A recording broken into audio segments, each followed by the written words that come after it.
The Illuminati's ability to confuse people beyond all truth lies in the fact that they have not only lied to us for centuries, but they have also flipped the lie on its head, so most researchers only understand half of the problem. But like any higher mathematics, we have to take a few different steps to balance it out.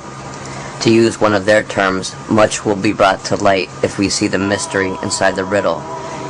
Now, part of this answer most people will not want to hear, and most researchers have a problem discussing the issue or unwarily provide only half of the solved riddle. And what I am talking about is religion and spirituality. There's been a war going on, played on several levels. The most important level is that this is a holy war, a hidden spiritual war, declared on all people and fueled by the established power structure. We have to recognize the fact that the Illuminati has done a very thorough job through centuries of brainwashing and confusing people, even lying to their own members as they progress through the different Masonic lodges' degrees.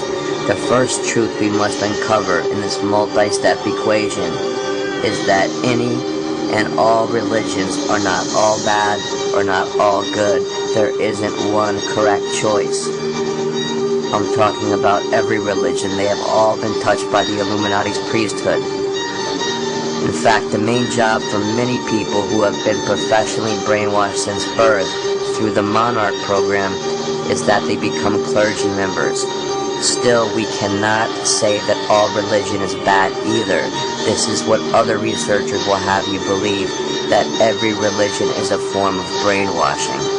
Believing that is the recipe for spiritual retardation, which will keep us in a holding pattern on the planet. The results are painfully obvious. It's a path leading to war, hate, materialism, and the ego. The third point we must understand is not all teachings of the occult are bad. The occult means hidden, and much information has been hidden that we could learn from. Yet jumping headfirst into the occult is definitely not what I'm saying either. The occult has been on serious lockdown by the Illuminati for centuries. They have seen to an occult monopoly. Using the power of the church and the false authority of God, they've murdered all their occult competition who were threats to their lodges. Using the witch hunts, whereupon not one Illuminati witch was killed. They destroyed the spiritual American Indian communities, as well as murdering old ladies out in the woods, working with the herbs and roots of life, natural medicines, healing arts. All along, the real evil people were protected under their titles as priests, rabbis, as well as any respectable position of power. The uttermost evil tends to camouflage itself well for fear of being exposed. Furthermore, the Illuminati is finding out that the one world religion they craved to instill on the people was right under their noses all along. They are realizing that as every kid loves magic, whether it be Harry Potter, monsters, or movies about angels or demons, I have personally seen that as they are moving prayer out of school, they are slowly introducing the occult in its place. It comes in the forms of thousands of occult books, which are pushed on the children in the classrooms themselves.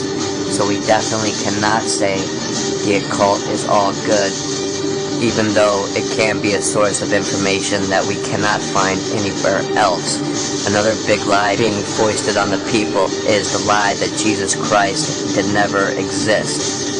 For proof, they call him another version of the sun god and point to the stories of many other earlier gods, Horus, Mithra, Attis, Krishna, Dionysus, who shared many of the same stories attributed to Jesus Christ. For example, all of those gods were all said to be born a virgin. Some turned water into wine. They were all crucified or killed, whereupon they were all resurrected. While this is true, if you check into it, it only proves one thing. The Greek and Roman scribes who were paid to write or rewrite Jesus' story on the orders of the Roman Empire added many of these facts to create a first one-world religion consisting of many different religions, and of course their all-powerful and omniscient sun god that they can never give up. and hence impress and control more people. They didn't care about Christ's true teachings and his true religion. They only cared about creating a superpower to control people, which is exactly what they accomplished. Though while alive, Christ was a severe threat to the secret priesthood. The secret priesthood commanded the Roman authority and the current-day New World Order.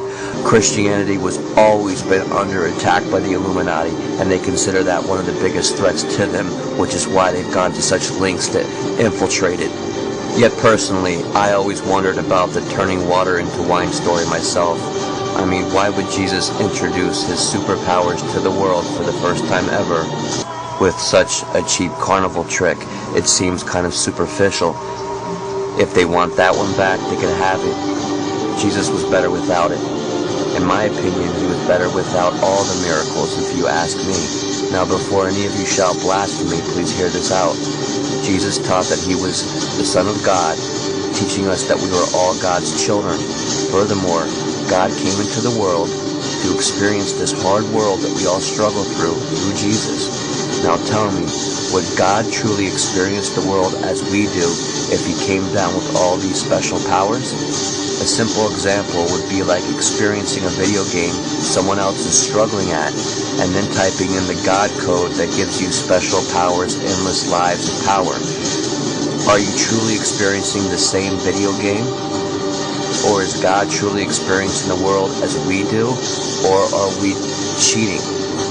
This is the same reason when Jesus was put to death, he didn't just fly away, as many people ask if he was God, because that would be like cheating and the whole experience would be lost. The same goes for all the people in the Bible who would only believe in Jesus if Jesus performed some trick for them or did something for them. Part of being a true follower is not following because of the benefits, but following because it is the righteous way and you are walking in the shadow of truth. If Jesus is a great teacher sent from God only because he performs tricks for his followers, I'm glad that we are not praying to Harry Houdini right now. So Jesus not having all those special powers and still touching all those people's lives, now that is the real miracle. He did it with truth. And that goes for his followers too, making them 1,000,000 times more faithful, because they followed him with faith and not with magical proof. The books Matthew, Mark, Luke, and John, even though they share the same name as the apostles, his apostles did not write those books. That is a common misconception by many Christians. The authors, Matthew, Mark, Luke, and John, were actually Greeks and Romans who lived hundreds of years after Jesus died and were paid professional writers contracted out by the unholy Roman Empire to take the true religion of Christ and then repackage it for mass consumption, turning it into a superpower BS religion by mixing all these other religions up with it. While along the secret priesthood kept their precious sun god. Now all this information is a mix of both established religious texts combined with information from Gnostic texts. If you are interested, some secret teachings of Christ were unearthed in 1945 along Egypt's Upper Nile. It's called the Gospel of St. Thomas and was supposedly written by the Doubting Thomas. If you don't like established super powerful religion, let's not blame Jesus Christ or call him some figment of someone's imagination. Jesus Christ was a revolutionary. He went against the New World Order of his time. He walked into the temple where they were selling God out like some sort of product, and Jesus went nuts, breaking the tables and chasing the scum out of the temple.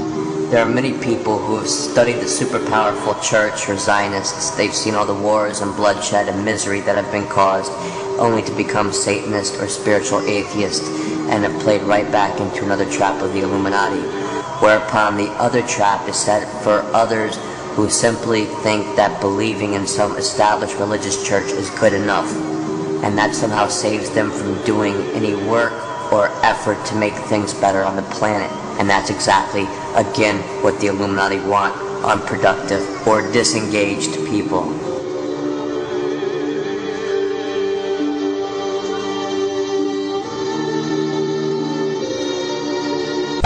Yo, that that shit's bulletproof. Yo, that shit's bulletproof.